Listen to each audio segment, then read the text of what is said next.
So let's talk about the vandalism.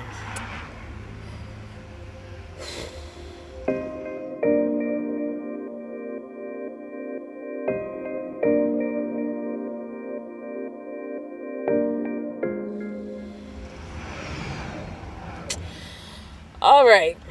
So let me rewind back a little bit before the actual spray painting incident happened. I initially was suspicious of a comment I got on a video that said, "You're not stealth. Everyone in Emeryville knows that you're homeless." If comments bother me, instead of replying to them, I've gotten really quick at deleting them. Now, these are usually just comments where people are being straight up rude. I'm okay with people being critical. I mean, in response to my engine light video, so many people have called me an idiot. It's ridiculous, but I think it's coming from the place of, if you would just learn this thing, you could save money. And so I don't consider those, they're kind of annoying, but they aren't like insulting on a level of trollism and you're trying to get a rise out of me. And sometimes they're not even directly calling me an idiot or a fool.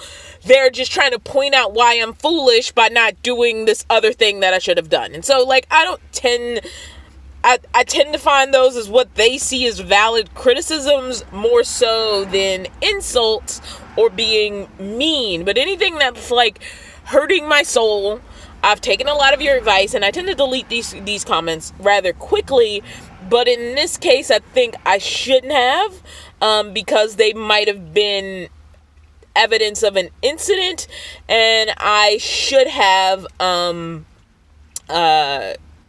saved them as like receipts in reference to an incident. But anyway, besides like saying I'm in a area very vaguely, I've never said, like, you can find me here, but if you know I'm in Berkeley and you see stores that you know are in Emeryville, it's not too hard to put two and two together if you're in that area or anything like that. Now, when I was traveling, this was less of a deal because I was traveling. So a lot of times, like, I had already left the entire state before I posted a video about that state, which made some people sad because they saw I was in Utah and they wanted to connect with me while I was in Utah, or they saw I was in Colorado and they wanted to connect with me while I was in Colorado.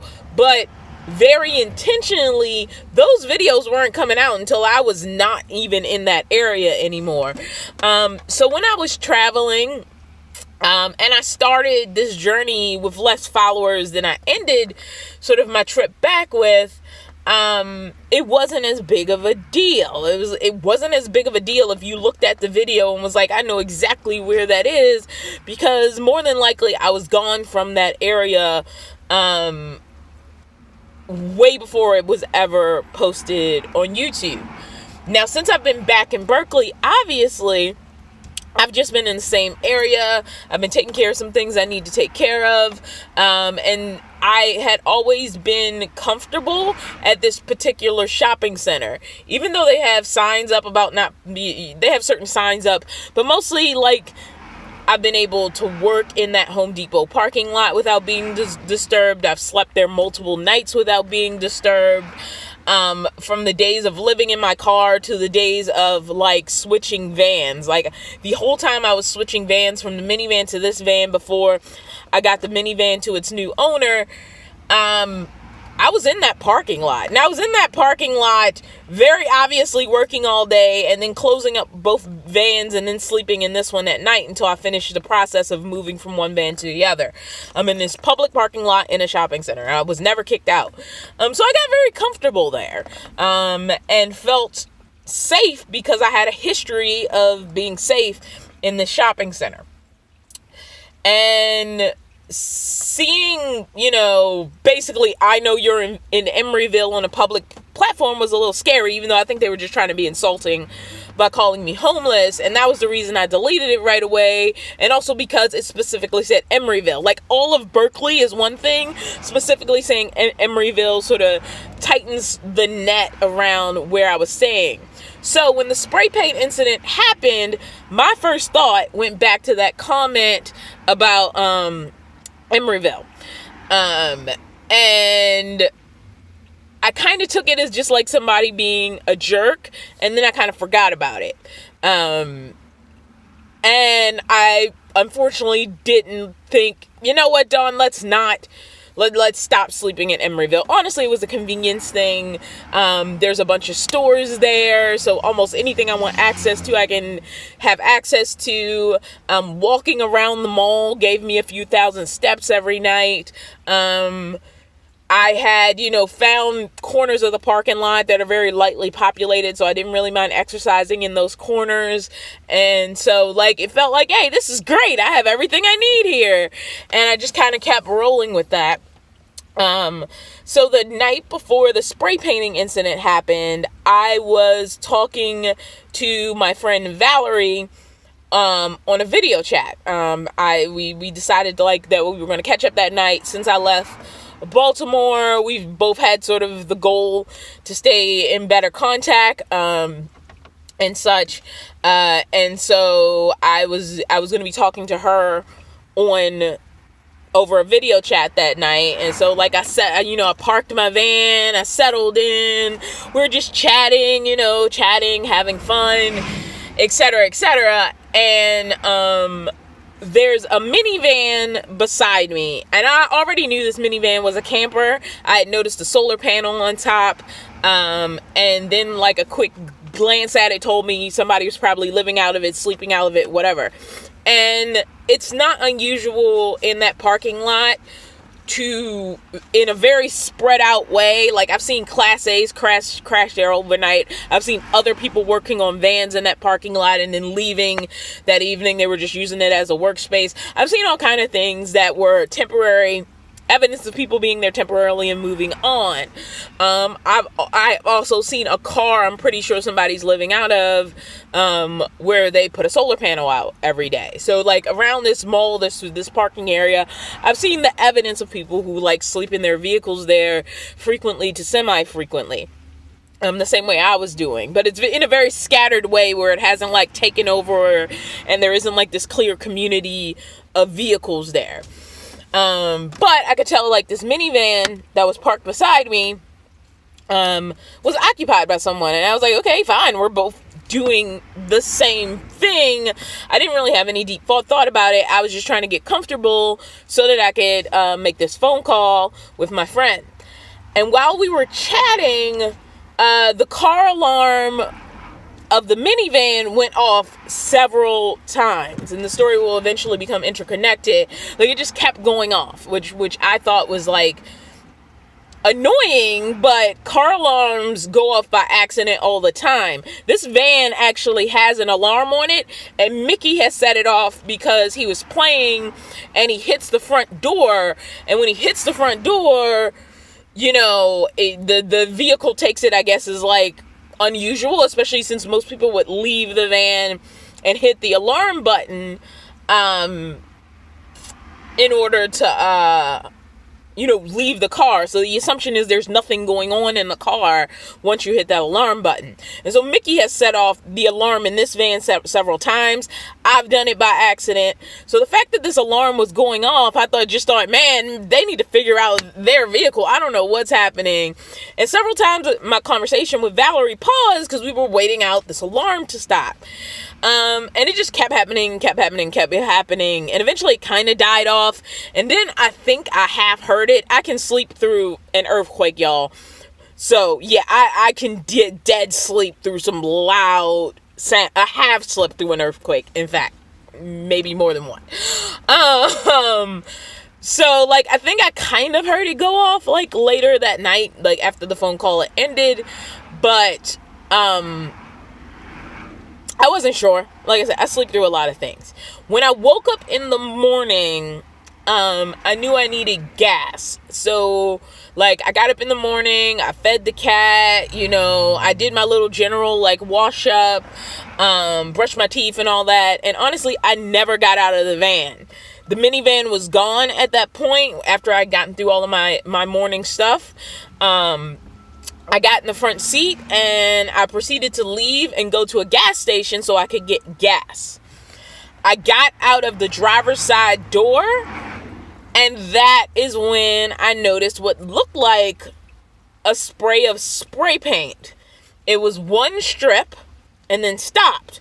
And I was like, that can't be spray paint. Like, what happened? Like, what is it? Looked like spray paint, but I was like, I thought that was weird. Like, why was this like one little strip of like spray paint along my door? But I was like, all right, let me check the van. And so I walk around to the front of the van. There's no spray paint there. I walk around to the other side of the van, the passenger side, no spray paint there. And when I went to the back, that's where I saw like there'd been like a bunch of spray paint sprayed specifically over my YouTube sign. And most of it was on that sign. That sign is a magnetic sign. It's not a decal or anything like that. It's just it's literally a magnet that I could take on and off. Just in case there was any situation where I felt like I had to take it off, then I would. From what I just seen evidence of people who had advertised their YouTube channels on their vehicles and been fine. So I decided to test it out. And testing it out with a magnet meant if it caused anything that was troublesome, I could just remove the magnet. I don't know if this person knew it was a magnet, because they could have thought it was like a permanent decal and that they were actually damaging the vehicle, and also making a specific statement by spraying over the YouTube advertisement. Luckily, it was, like I said, just a magnet, and the majority of the spray paint was over the magnet. Now, I don't know if they started in the back and then were going to write something rude on the side, or started on the side and then changed their mind and decided to attack the back, and I'll never know. But because it was a magnet, honestly, I was at the gas station. I pulled it off. You know, after I took a couple of photos, I pulled it off. And, because I didn't know what I was going to do about it. I didn't know what I should do about it. And so I just took the magnet off and I threw it in the trash. There was some silver dribble below the sign, and there is like a little bit of a sort of silver stain above where the sign was, but mostly it was on the sign. So most of the damage was just thrown in the trash. I got the sign made at FedEx office while I was in Maryland, and also I was already planning to change my logo. This was definitely a test logo to see like how it went, if it helped the channel, if it hurt the channel, if it helped me or had any negative effects in my day-to-day. It mostly hasn't seemed to, and it came in a set of 2. So I actually had another sign on the hood of my vehicle. I couldn't figure out what to do with the second sign. At one point it was on one door, at another point it was on the passenger side, and then finally I was like, oh, if I have one on the front, why don't I put the second one on the trunk or the hood of the van? Not the trunk, the hood of the van. And so I had a second one on the hood of the van. And honestly, what I decided to do is take the sign off the hood of the van and just put it on the back of the van for the moment. And then I was like, well, maybe like people are right about the targeting. Maybe I should just take, the sign off entirely. But I can't remember if it was later that day or the next day. I opened up YouTube to look to see if any comments had accidentally been designated over to I don't know what to call it. So basically, when you guys leave a comment, there's certain words that are flagged, and so some of these words are created by me. Like if I see words that really like cause trouble or might cause dissent, I'll put them in my flagged word list, and those comments won't be seen by the public. They'll go into an area where I get to approve or deny this comment being posted. Like because I've had a bunch of like weird links posted, for example, if a comment has a link in it, something that I'm not posting, it immediately goes into that section and I get to approve that comment before it becomes public. But there's also words that YouTube picks up on. Specifically, profanity will get flagged really quickly. And so I go to a section where I get to decide if those comments become public or not. And somebody left a comment on 2 videos that were not public. They were in this flagged comment section that I got to approve or disapprove to become public. So it said, learn to respect people's parking spots. Learn to respect people's parking spots. B-word, basically. And I assume they tried to post it because they posted it on a fairly recent video. And so I assume they tried to post it on a recent video, hoping I would definitely see it. And when it failed to post on one video, they tried it on another video. So they posted the same comment twice right after the incident of my van being spray painted. So I don't, unless they're the same person, I don't think it was the person who posted the original Emeryville comment. I think it was more likely the person who was like, respect people's parking spots, B-word. And I also think now they were setting off their car alarm on purpose as a way to tell me to move. And since I apparently disrespected them in some argument they had in their own mind, this is just what I believe, they then proceeded to find a way to send me a message, i.e. the spray paint on the side of my van. I decided after this incident, and even the previous comment, that I was reminded I was breaking one of my primary rules, which is never to park in the same place too long, even if you have to stay in the same area. And I've been breaking that rule out of comfort because I hadn't been bothered, and because right now, you know, I'm just in sort of a waiting, I don't know how to, a bubble of waiting, for things to happen. And while I'm in that bubble of waiting, like today, I have a phone call about the job. The artistic director of the company I'm going to work with, we're supposed to be talking today about me stage managing some shows for them, sort of what that's going to be like in the world of COVID, sort of a bunch of things. We're going to work out the details. It's not a question of if I'm going to get hired or not. It's one of those things where if I want the job, I pretty much have it, and it sounds arrogant to say it, but it's true. And even though it doesn't pay a lot, that really doesn't matter. It pays enough that it's worth doing it and putting some extra money sort of in the bank. And it's something I like doing. I love working in theater. It's just in the face of COVID, I didn't know what that was going to look like. So I have that phone call today. And it doesn't supersede me being able to travel. I still may have some windows of travel and windows of working, which is what I've been doing since the beginning of my van life anyway, except now I'm sort of transitioning YouTube over to a much more serious space where it's not a thing I'm doing outside of a job. It's something I feel like is a job, you know, on its own merit. Which is why I think the signage is still more valuable than it is invaluable.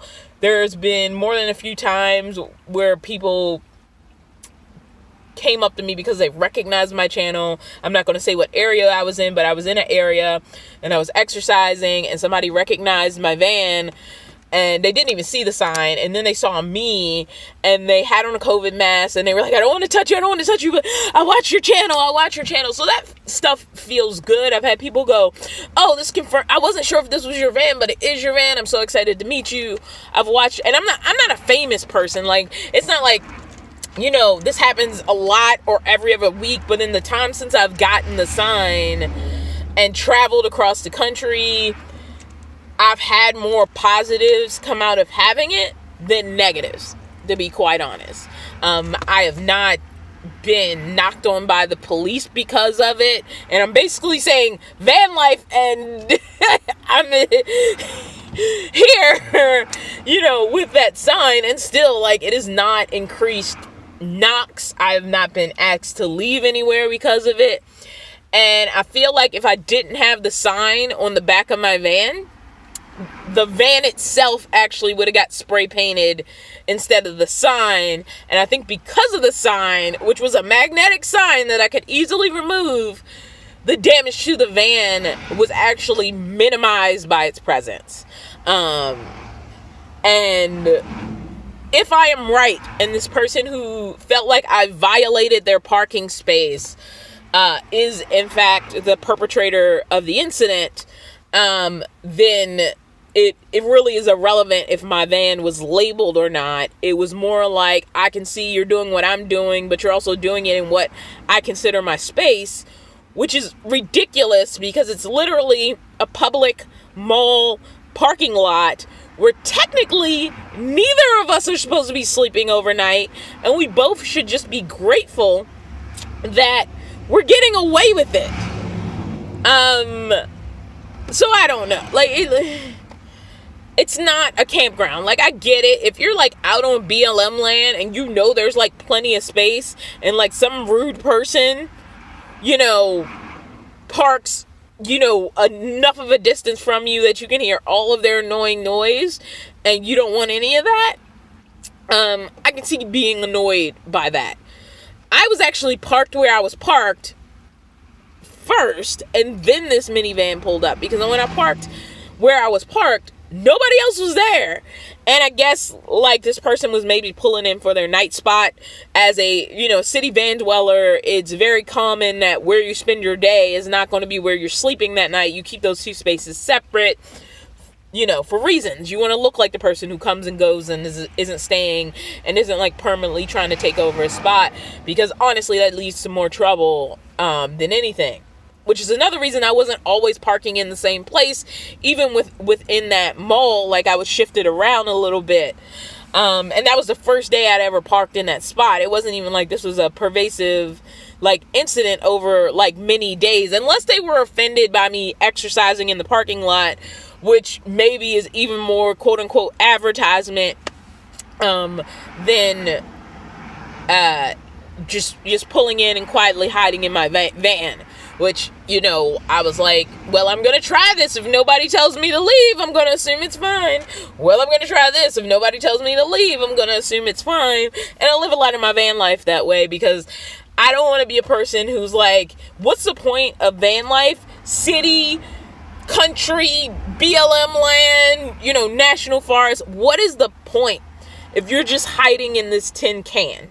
The tin can is supposed to be opening up the world, or it's not worth it to live in this small space. Now, understand, some people are doing it out of necessity more than want, and some people are someplace in the middle. Like, I consider myself someplace in the middle. Like, if I got sick of this tomorrow, it's not like I could afford to move into an apartment. I couldn't. I don't have that kind of money. You know, worst case scenario, if I was really desperate, you know, I could try to call in a favor with a friend and hope I wasn't getting on their nerves by having to suddenly be under their roof. And that's something I never want to do. I feel like that's a good way to destroy a friendship. I like being independent. I like living independently. I like knowing, to the best of my ability, I am funding my own life and my own existence. And I could not flip into apartment life or house life tomorrow easily, and specifically not independently, even if I wanted to. But at the same time, I absolutely don't want to. I mean, I love my friends, but just seeing what people are going through, either having bought a house, trying to get a house, living in apartments, I'm like, yeah, there's stuff you have that I don't have, but also there's frustrations you have about these situations that I just don't want. And if I see my future in a bigger rig, not even bigger. I want a standable rig at some point, but that's not in the financial cards right now. But, like, yeah, I do see a future where I have a standable rig, but that's about as far as I want to go. I have no desire for a house. I have absolutely no desire to ever live in an apartment again. I don't want to live under somebody's roof. I do not want to rent a room. I am in this van voluntarily, in that even if my situation improved, I would get a better van. Nothing wrong with this van. I'm not saying this van is crap, but like, there are things like not being able to stand up that it would be nice to have. You know, it'd be nice to have lithium batteries. I'm not going to lie, but the AGMs are working. I'm not going to change them. And the things I don't have, i.e. a standable rig and lithium batteries, don't make me want a house. It doesn't make me want an apartment. It just makes me want a standable rig and lithium batteries. But if I can't have those, I'd still rather be in this rig.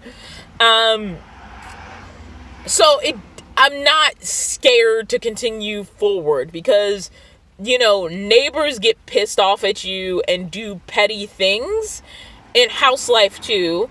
They do it in apartment life too. And the good thing about van life is I can say, you know what? I just won't sleep in this area anymore. And that's basically how I took it. That's how I'm moving on from it. I've taken the sign off the hood and put it on the back.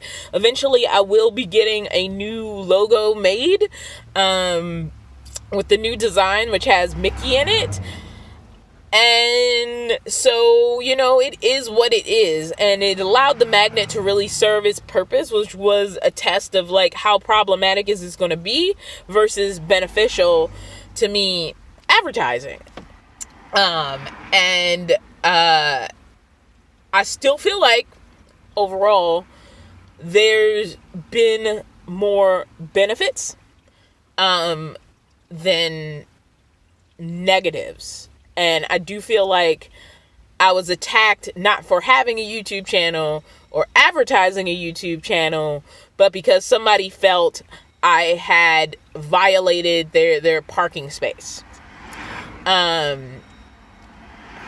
And that's on them. And like I said, luckily, I have these things. And I can move. You don't have to be my neighbor anymore.